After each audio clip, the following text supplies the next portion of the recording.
ಸಮಯಸಾರ ಭಾಗ 72 ಸಮಯಸಾರ ಭಾಗ 72 ಶ್ರೀ ಋಷಭನಾಥರಿಂದ ವರ್ಧಮಾನರವರಿಗೆ 24 ತೀರ್ಥಂಕರರಿಗೆ ಜಯವಾಗಲಿ.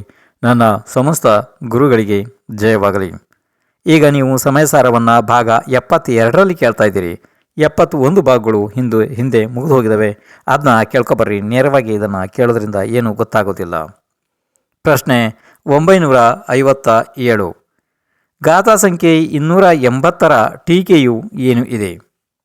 ಉತ್ತರ: ವಸ್ತುವಿನ ಸ್ವಭಾವ ಹೇಗೆ ಹೇಳಿದೆ ಹಾಗೆಯೇ ತಿಳಿಯುತ್ತಾ ಜ್ಞಾನಿಯು ತನ್ನ ಶುದ್ಧ ಸ್ವಭಾವದಿಂದ ಚ್ಯುತನಾಗುವುದಿಲ್ಲ.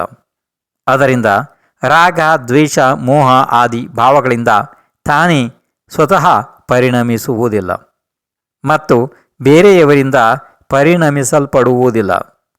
ಹೀಗೆ ಇರುವುದರಿಂದ ಟಂಕೋತ್ಕೀರ್ಣ ಏಕ ಜ್ಞಾಯಕ ಭಾವ ಸ್ವರೂಪ ಜ್ಞಾನಿ ರಾಗ, ದ್ವೇಷ, ಮೋಹ ಆದಿ ಭಾವಗಳ ಅಕರ್ತ ಇರುತ್ತಾನೆ. ಅಂದರೆ ಅದರ ಕರ್ತ ತಾನು ಇರುವುದಿಲ್ಲ. ಪ್ರಶ್ನೆ 958.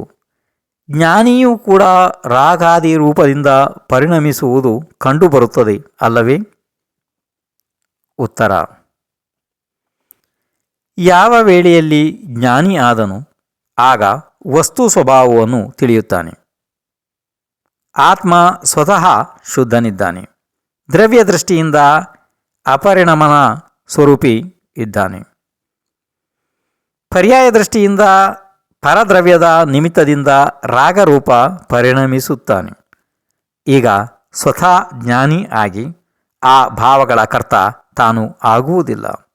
ಉದಯದಲ್ಲಿ ಬಂದಂತಹ ಕರ್ಮಗಳ ಫಲದ ಜ್ಞಾತ ಮಾತ್ರ ಆಗುತ್ತಾನೆ. ಪ್ರಶ್ನೆ 959. ಅಜ್ಞಾನಿಯು ರಾಗಾದಿಗಳ ಕರ್ತೃ ಹೇಗೆ ಆಗುತ್ತಾನೆ? ಇದಕ್ಕೆ ಉತ್ತರ ರೂಪವಾಗಿ ಆಚಾರ್ಯ ಶ್ರೀ ಕುಂದಕುಂದರು ಸಮಯಸಾರ ಮಹಾಶಾಸ್ತ್ರದ ಗಾಥಾ ಸಂಖ್ಯೆ 281 ಹೇಳಲಿದ್ದಾರೆ. ಕೇಳ್ರಿ. ರಾಯಮ್ಮೀಯ ದೋಸಮ್ಮೀಯ ಕಸಾಯ ಕಮ್ಮೇಸು ಚೇವಜೇ ಭಾವ ತೇ ಹಿಂದೂ ಪರಿಣಮಂತೋ ರಾಗಾದಿ ಬಂಧದಿ ಪುಣೋವಿ. ಈಗ ಈ ಗಾಥೆಯ ಅರ್ಥವನ್ನು ಹೇಳುತ್ತಾರೆ. ರಾಗ, ದ್ವೇಷ ಮತ್ತು ಕಷಾಯ ಕರ್ಮಗಳು ಇದ್ದಾಗ, ಅಂದರೆ ಅವುಗಳ ಉದಯವಿದ್ದಾಗ ಯಾವ ಭಾವಗಳು ಆಗುತ್ತವೆ ಅವುಗಳಿಂದ ಪರಿಣಮಿಸುತ್ತಿರುವ ಅಜ್ಞಾನಿಯು ರಾಗಾದಿಗಳನ್ನು ಮತ್ತೆ ಮತ್ತೆ ಕಟ್ಟುತ್ತಾನೆ. ಈಗ ಇನ್ನು ಮುಂದೆ ಪ್ರಶ್ನೆ 960. ಗಾಥಾ ಸಂಖ್ಯೆ 281ರ ಭಾವಾರ್ಥವು ಏನು ಇದೆ?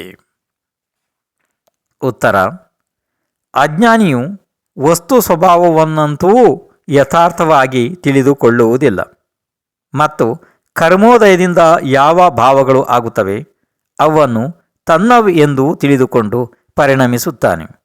ಆಗ ಆ ಭಾವಗಳ ಕರ್ತೃ ಆಗಿ ಮತ್ತೆ ಮತ್ತೆ ಭಾವಿ ಕರ್ಮಗಳಿಂದ ಬದ್ಧನಾಗುತ್ತಾನೆ. ಭಾವಿ ಕರ್ಮಗಳು ಅಂತಂದರೆ ಮುಂದೆ ಬರುವಂಥ ಮುಂದಿನ ಕರ್ಮಗಳಿಂದ ಬದ್ಧನಾಗುತ್ತಾನೆ. ಪ್ರಶ್ನೆ 961. ಅಜ್ಞಾನಿಗಳಿಗೆ ಪುನಃ ಹೊಸ ಕರ್ಮಗಳು ಏಕೆ ಬಂಧ ಆಗುತ್ತವೆ? ಇದಕ್ಕೆ ಉತ್ತರ ರೂಪವಾಗಿ ಆಚಾರ್ಯ ಶ್ರೀ ಕುಂದಕುಂದರು ಸಮಯಸಾರ ಮಹಾಶಾಸ್ತ್ರದ ಬಂಧ ಅಧಿಕಾರದ ಗಾಥಾ ಸಂಖ್ಯೆ 282 ಹೇಳುತ್ತಾರೆ. ಕೇಳಿರಿ. ರಾಗಮ್ಮೀಯ ದೋಸಮ್ಮೀಯ ಕಸಾಯ ಕಮ್ಮೇಸು ಚೇವಜೇ ಭಾವ ತೇ ಹಿಂದೂ ಪರಿಣಮಂತೋ ರಾಗಾದಿ ಬಂಧದೇ ಛೇದ. ಈಗ ಈ ಗಾಥೆಯ ಅರ್ಥವನ್ನು ಹೇಳುತ್ತಾರೆ. ಕೇಳಿರಿ. ರಾಗ, ದ್ವೇಷ, ಕಷಾಯ ಕರ್ಮಗಳು ಆಗುವುದರಿಂದ ಯಾವ ಭಾವಗಳು ಆಗುತ್ತವೆಯೋ ಅದರಿಂದ ಪರಿಣಮನ ಮಾಡುತ್ತಾ ಆತ್ಮನು ರಾಗಾದಿಗಳಿಂದ ಬದ್ಧನಾಗುತ್ತಾನೆ. ಪ್ರಶ್ನೆ 962. ಹೊಸ ಹೊಸ ಕರ್ಮ ಬಂಧದ ಕಾರಣ ಏನು? ಉತ್ತರ: ನಿಜವಾಗಿ ಪುದ್ಗಲ ಕರ್ಮದ ನಿಮಿತ್ತದಿಂದ ಆದಂಥ ಅಜ್ಞಾನಿಯ ರಾಗ, ದ್ವೇಷ, ಮೋಹ ಆದಿ ಭಾವಗಳು ಇವೆ. ಅವುಗಳನ್ನು ಮಾಡುತ್ತಾ ಕರ್ಮದಿಂದ ಬದ್ಧನಾಗುತ್ತಾನೆ. ಇಂತಹ ಪರಿಣಾಮಗಳೇ ಮತ್ತೆ ರಾಗ, ದ್ವೇಷ, ಮೋಹ ಆದಿ ಪರಿಣಾಮಗಳಿಗೆ ನಿಮಿತ್ತವಾದ ಯಾವ ಪುದ್ಗಲ ಕರ್ಮವಿದೆ ಅದು ಬಂಧಕ್ಕೆ ಕಾರಣ ಆಗುತ್ತದೆ. ಪ್ರಶ್ನೆ 963. ಒಂದು ವೇಳೆ ಅಜ್ಞಾನಿಗೆ ಆಗುವ ರಾಗಾದಿಗಳು ಕರ್ಮಬಂಧಕ್ಕೆ ಕಾರಣ ಇವೆ, ಆದರೆ ಆತ್ಮನು ರಾಗಾದಿಗಳ ಅಕರ್ತ ಹೇಗೆ ಇರುತ್ತಾನೆ? ಇದಕ್ಕೆ ಉತ್ತರವಾಗಿ ಆಚಾರ್ಯ ಶ್ರೀ ಕುಂದಕುಂದರು ಸಮಯಸಾರ ಮಹಾಶಾಸ್ತ್ರದ ಬಂಧ ಅಧಿಕಾರದ ಗಾಥಾ ಸಂಖ್ಯೆ 283, 284, 285 ಈ ರೀತಿ 3 ಗಾಥೆಗಳನ್ನು ಒಂದೇ ಸ್ಥಳದಲ್ಲಿ ಹೇಳುವವರಿದ್ದಾರೆ, ಕೇಳ್ರಿ. ಅಪಡಿಕಮಣಂ ದುಹಿದಂ ಅಪಚ್ಚಾಖಾಣಂ ತಹೇವ ವಿಣ್ಣೇಯಂ ಏದೇಣು ವದೇಸೇಣ ಯಾ ಅಕಾರಗೋ ವಣ್ಣಿದೋ ಛೇದಾಂ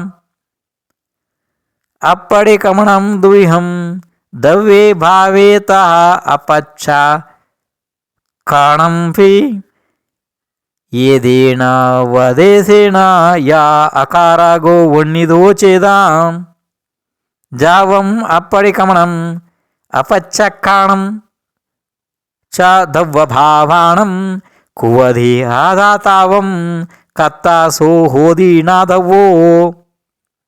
ಈಗ ಈ 3 ಗಾಥೆಗಳ ಅರ್ಥಗಳನ್ನು ಹೇಳುತ್ತಾರೆ. ಪ್ರತಿಕ್ರಮಣ 2 ಪ್ರಕಾರದ್ದು ಇದೆ ಎಂದು ತಿಳಿಯಬೇಕು. ಅದೇ ಪ್ರಕಾರ ಅಪ್ರತ್ಯಾಖ್ಯಾನವು ಕೂಡ 2 ಪ್ರಕಾರದ್ದು ಇದೆ. ಈ ಉಪದೇಶದಿಂದ ಆತ್ಮ ಅಕಾರಕವೆಂದಿದ್ದಾರೆ. ಅಪ್ರತಿಕ್ರಮಣವು 2 ಪ್ರಕಾರದಿದೆ, ಒಂದು ದ್ರವ್ಯದಲ್ಲಿ, ಎರಡನೆಯದು ಭಾವದಲ್ಲಿ. ಅಪ್ರತ್ಯಾಖ್ಯಾನವು 2 ಪ್ರಕಾರದ್ದು ಇದೆ, ಒಂದು ದ್ರವ್ಯದಲ್ಲಿ, ಎರಡನೆಯದು ಭಾವದಲ್ಲಿ. ಈ ಉಪದೇಶದಿಂದ ಆತ್ಮ ಅಕಾರಕ ಇದ್ದಾನೆ. ಎಲ್ಲಿಯವರೆಗೆ ಆತ್ಮನು ದ್ರವ್ಯ ಮತ್ತು ಭಾವರೂಪದಿಂದ ಅಪ್ರತಿಕ್ರಮಣ ಮತ್ತು ಅಪ್ರತ್ಯಾಖ್ಯಾನ ಮಾಡುತ್ತಾನೆ, ಅಲ್ಲಿಯವರೆಗೆ ಆ ಆತ್ಮನು ಕರ್ತ ಆಗುತ್ತಾನೆ ಎಂದು ತಿಳಿಯಬೇಕು. ಪ್ರಶ್ನೆ 964. ಪ್ರತಿಕ್ರಮಣ ಅಂದರೆ ಏನು? ಉತ್ತರ: ದ್ರವ್ಯ, ಕ್ಷೇತ್ರ, ಕಾಲ, ಭಾವದಲ್ಲಿ ಮನ, ವಚನ, ಕಾಯ, ಕೃತ, ಕಾರಿತ, ಅನುಮೋದನೆ ಇಂದ ಯಾವ ಯಾವ ದೋಷಗಳು ತಗುಲುತ್ತವೆಯೋ ಅವುಗಳನ್ನು ಆಲೋಚನೆ ಅಂದರೆ ನೆನಪಿಸಿಕೊಂಡು ತನ್ನ ಆತ್ಮನಿಂದೆ ಮಾಡಿಕೊಳ್ಳುವುದು ಮತ್ತು ಆ ಎಲ್ಲ ಪಾಪಗಳು ಸುಳ್ಳಾಗಲಿ ಅಂದರೆ ನನ್ನಿಂದ ಬೇರೆಯಾಗಿ ಹೋಗಲಿ ಎಂಬ ನಿರ್ದೋಷ ನಿಷ್ಕಪಟ ಭಾವ ಮಾಡುವುದು, ಇದು ಪ್ರತಿಕ್ರಮಣ ಇದೆ. ಪ್ರಶ್ನೆ 965. ಪ್ರತ್ಯಾಖ್ಯಾನ ಅಂದರೆ ಏನು? ಉತ್ತರ: ನಾನು ಇಂತಹ ವಸ್ತುಗಳನ್ನು ಮನ, ವಚನ, ಕಾಯದಿಂದ ತ್ಯಾಗ ಮಾಡುತ್ತೇನೆ ಎಂಬ ಭಾವ ಪ್ರತ್ಯಾಖ್ಯಾನ ಇದೆ. ಪ್ರತ್ಯಾಖ್ಯಾನ ಅಂದರೆ ತ್ಯಾಗ ಮಾಡುವುದು ಇದೆ. ಅಂದರೆ ಪ್ರತ್ಯಾಖ್ಯಾನ ಶಬ್ದದ ಅರ್ಥ ತ್ಯಾಗ ಇದೆ. ಪ್ರಶ್ನೆ 966. ಗಾಥೆಗಳಲ್ಲಿ ಎಷ್ಟು ಪ್ರಕಾರದ ಪ್ರತಿಕ್ರಮಣಗಳನ್ನು ಇಲ್ಲಿ ಹೇಳಿದ್ದಾರೆ? ಉತ್ತರ: 2 ಪ್ರಕಾರ ಹೇಳಿದ್ದಾರೆ, ದ್ರವ್ಯ ಮತ್ತು ಭಾವ.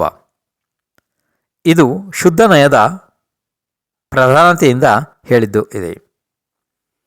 ಪ್ರಶ್ನೆ 967. ದ್ರವ್ಯ ಪ್ರತಿಕ್ರಮಣ ಅಂದರೆ ಏನು? ಉತ್ತರ: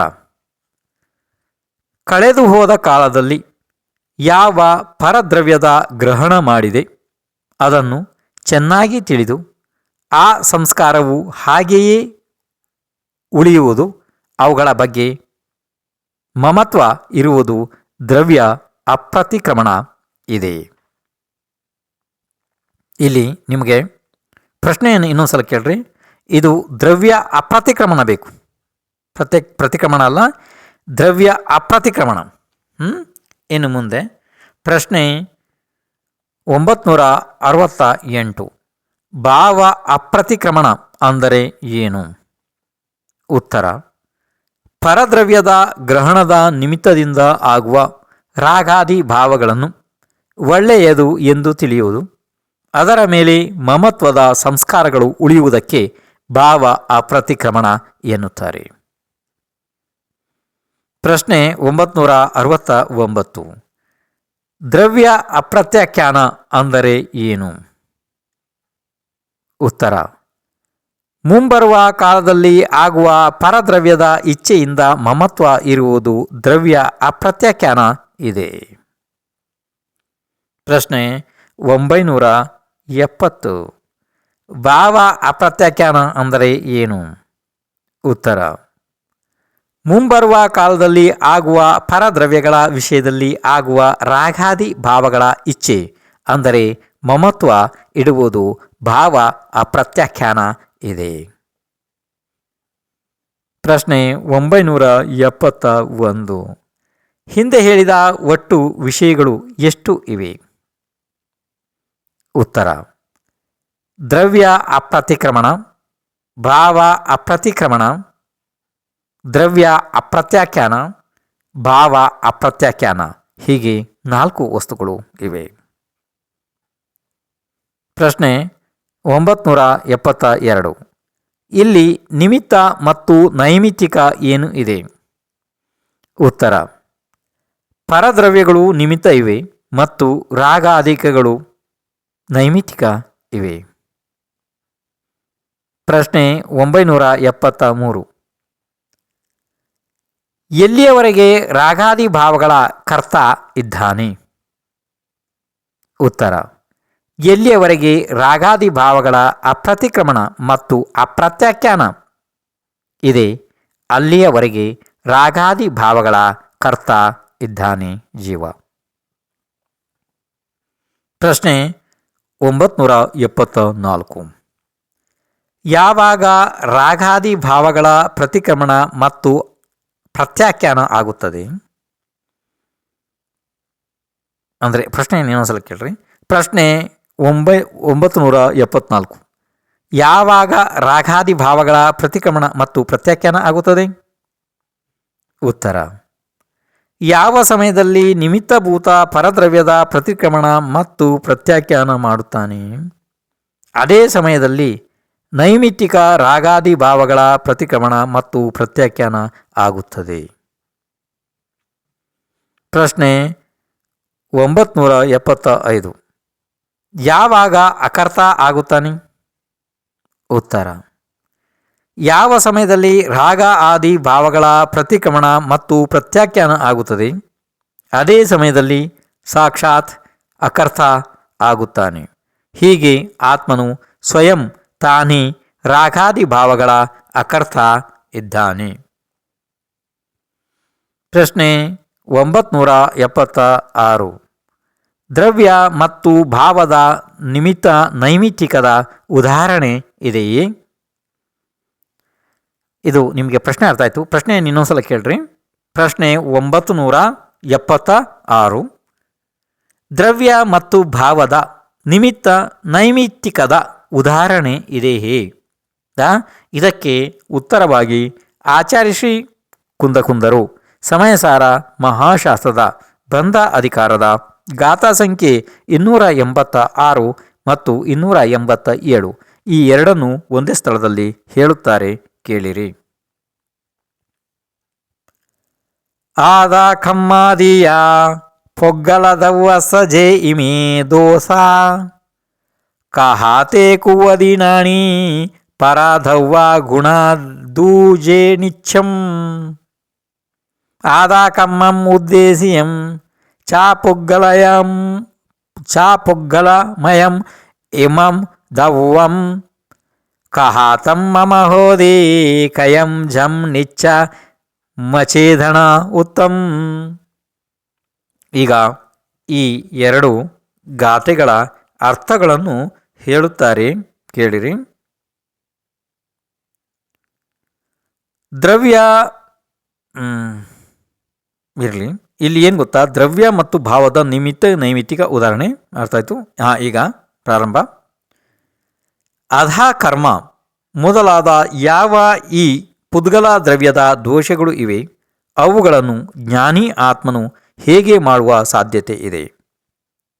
ಯಾಕೆಂದರೆ ಯಾವುದು ಯಾವಾಗಲೂ ಪರದ್ರವ್ಯವಾದ ಪುದ್ಗಲದ ಗುಣಗಳು ಇವೆ ಮತ್ತು ಈ ಅಧಾ ಕರ್ಮ ಮತ್ತು ಉದ್ದೇಶಿಕ ಕರ್ಮಗಳು ಪುದ್ಗಲಮಯ ದ್ರವ್ಯವಿದೆ, ಅದನ್ನು ಜ್ಞಾನಿಯು ಹೀಗೆ ತಿಳಿಯುತ್ತಾನೆ. ಯಾವುದು ಸದೈವ ಅಚೇತನವೆಂದೇ ಹೇಳುತ್ತಾರೆ, ಅವು ನನ್ನಿಂದ ಮಾಡಲ್ಪಟ್ಟವೆಂದು ಹೇಗೆ ಸಾಧ್ಯವಾದೀತು? ಇದು ಗಾಥೆಯ ಅರ್ಥ ಆಯಿತು. ಏನು ಪ್ರಶ್ನೆ, ಇದು ನಿಮಗೆ ಅರ್ಥ ಆಗಿಲ್ಲ ಅಂದರೆ ಪ್ರಶ್ನೆಯಲ್ಲಿ ಸಹ ಪ್ರಶ್ನೆ ಉತ್ತರದಲ್ಲಿ ಸಹಜವಾಗಿ ಅದು ಅರ್ಥ ಆಗ್ತದೆ. ಈಗ ಅದರ ಬಗ್ಗೆ ಅದಕ್ಕೋಸ್ಕರ ಅದನ್ನು ವಿಶೇಷವಾಗಿ ಹೇಳೋದಿಲ್ಲ. ಇನ್ನು ಮುಂದೆ ಪ್ರಶ್ನೆ 977, ಅಧಾ ಕರ್ಮ ಅಂದರೆ ಏನು? ಪ್ರಶ್ನೆ ಗೊತ್ತಾಗ್ತಾ ಇದೆಯಲ್ಲಪ್ಪ?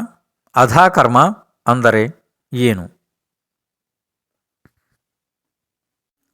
ಉತ್ತರ: ತ್ರಸ ಸ್ಥಾವರ ಜೀವಗಳ ಘಾತದಿಂದ ಉತ್ಪನ್ನವಾಗುವಂತಹ ವಸ್ತುಗಳು. ಪ್ರಶ್ನೆ 978, ಉದ್ದೇಶಿಕ ಕರ್ಮ ಅಂದರೆ ಏನು? ಉತ್ತರ: ಸಾಧುಗಳ ಅಥವಾ ಯಾರದ್ದಾದರೂ ಉದ್ದೇಶದಿಂದ ಮಾಡಿದ ಆಹಾರ ಆದಿ ಪದಾರ್ಥಗಳು. ಪ್ರಶ್ನೆ 979, ಅಧಾ ಕರ್ಮ ಮತ್ತು ಉದ್ದೇಶಿಕದಿಂದ ಏನು ಆಗುತ್ತದೆ? ಉತ್ತರ: ಅಧಾ ಕರ್ಮ ಮತ್ತು ಉದ್ದೇಶದಿಂದ ಉತ್ಪನ್ನವಾದ ಆಹಾರ ಆದಿ ವಸ್ತುಗಳು ಪುದ್ಗಲ ದ್ರವ್ಯ ಇವೆ. ಅವುಗಳು ಭಾವಗಳ ನಿಮಿತ್ತ ಇವೆ. ಹೇಗೆ ಭಕ್ಷಣೆ ಮಾಡುತ್ತಾರೆ ಹಾಗೆ ಭಾವಗಳು ಕೂಡ ಆಗುತ್ತವೆ. ಪ್ರಶ್ನೆ 980, ಅಧಾ ಕರ್ಮ ಮತ್ತು ಉದ್ದೇಶಿಕ ತ್ಯಾಗ ಮಾಡದ ಮುನಿಗಳದ್ದು ಏನು ಆಗುತ್ತದೆ? ಪ್ರಶ್ನೆ ಇನ್ನೊಂದು ಸಲ ಕೇಳ್ರಿ. ಪ್ರಶ್ನೆ 980, ಅಧಾ ಕರ್ಮ ಮತ್ತು ಉದ್ದೇಶಿಕ ತ್ಯಾಗ ಮಾಡದ ಮುನಿಗಳದ್ದು ಏನು ಆಗುತ್ತದೆ? ಉತ್ತರ: ಆ ದ್ರವ್ಯಗಳ ನಿಮಿತ್ತಭೂತ ಮತ್ತು ಬಂಧದ ಸಾಧಕವಾದಂತಹ ಭಾವಗಳ ತ್ಯಾಗವನ್ನು ಅವರು ಮಾಡುವುದಿಲ್ಲ. ಪ್ರಶ್ನೆ 981, ಅಧಾ ಕರ್ಮ ಮತ್ತು ಉದ್ದೇಶಿಕ ಆತ್ಮನ ಕಾರ್ಯ ಇದ್ದಾವೆಯೇ? ಉತ್ತರ: ಇಲ್ಲ. ಇವೆಲ್ಲ ಪುದ್ಗಲ ದ್ರವ್ಯದ ದೋಷಗಳನ್ನು ಆತ್ಮನು ಮಾಡುವುದಿಲ್ಲ. ಕಾರಣ ಇವೆಲ್ಲ ಪುದ್ಗಲದ ಪರಿಣಾಮಗಳು ಇವೆ. ಹೀಗೆ ಇರುವುದರಿಂದ ಆತ್ಮನಿಗೆ ಇವುಗಳ ಕಾರ್ಯತ್ವದ ಅಭಾವ ಇದೆ. ಪ್ರಶ್ನೆ 982, ಜ್ಞಾನಿಯು ಪರದ್ರವ್ಯಗಳ ಕರ್ತೃ ಹೇಗೆ ಆಗುವುದಿಲ್ಲ? ಉತ್ತರ: ಇದು ಪ್ರಶ್ನೆ ಗೊತ್ತಾಯ್ತಪ್ಪ? ಜ್ಞಾನಿಯು ಪರದ್ರವ್ಯಗಳ ಕರ್ತೃ ಹೇಗೆ ಆಗುವುದಿಲ್ಲ? ಗೊತ್ತಾಗ್ತಾ ಇದೆಯಲ್ಲ? ಈಗ ಇದರ ಉತ್ತರ ಭಾಳ ವಿಸ್ತಾರವಾಗಿ ಇರುವುದರಿಂದ ಸ್ವಲ್ಪ ನಿಮಗೆ ಇದನ್ನು ಮುಂದಿನ ಭಾಗದಲ್ಲಿ ಹೇಳಬೇಕಾದದ್ದು ಈಗ ಅನಿವಾರ್ಯ ಇದೆ ಅಂತ ನನಗೆ ಕಾಣ್ತಾ ಇದೆ. ಏಕೆಂದರೆ ಈಗ ನೀವು ಹಿಂದೆ ಏನೇನು ಕೇಳ್ಕೊಂಬಂದ್ರಿ, ಈಗ 16 ವಿಚಾರ ಮಾಡಿರಿ. ನಿಮಗೆ ಇಲ್ಲಿ ಒಂದು ಸೂಚನೆ ಏನು ಅಂದರೆ, ಒಂದು ಅಧಾ ಕರ್ಮ, ಇನ್ನೊಂದು ಉದ್ದೇಶಿಕ ಇದೆಯಲ್ಲ, ಉದ್ದೇಶಿಕ. ಇದರಲ್ಲಿ ಶಾಸ್ತ್ರದಲ್ಲಿ ಎಲ್ಲಾರು ಔದ್ದೇಶಿಕ ಇದನ್ನು ಕೂಡ ಒಂದು ಶಬ್ದ ಬರ್ತದೆ. ಯಾವುದು? ಅವು ಬರ್ತದೆ. ಔದ್ದೇಶಿಕ ಅಥವಾ ಉದ್ದೇಶಿಕ. ಇದನ್ನು ಒಂದು ಸ್ವಲ್ಪ ಅಕಸ್ಮಾತ್ ಯಾವುದಾದ್ರು ಮಹಾಶಾಸ್ತ್ರಗಳಲ್ಲಿ ಔದ್ದೇಶಿಕ ಶಬ್ದ ಬಂದ ಪಕ್ಷದಲ್ಲಿ ನೀವು ಅದನ್ನು ಸ್ವೀಕಾರ ಮಾಡಬೇಕು. ಈಗ ನಿಮಗೆ ನಾಳೆ 982 ಪ್ರಶ್ನೆ ಇದೆಯಲ್ಲ, ಅದರ ಉತ್ತರವನ್ನು ನಾಳೆಯ ಭಾಗದಲ್ಲಿ ಹೇಳಲಾಗ್ತದೆ. ಯಾಕೆಂದರೆ ಈಗ ಅದಕ್ಕೆ ಸಮಯ ಆಗೋದಿಲ್ಲ ಅಂತ ಕಾಣ್ತದೆ ಅಲ್ವಾ?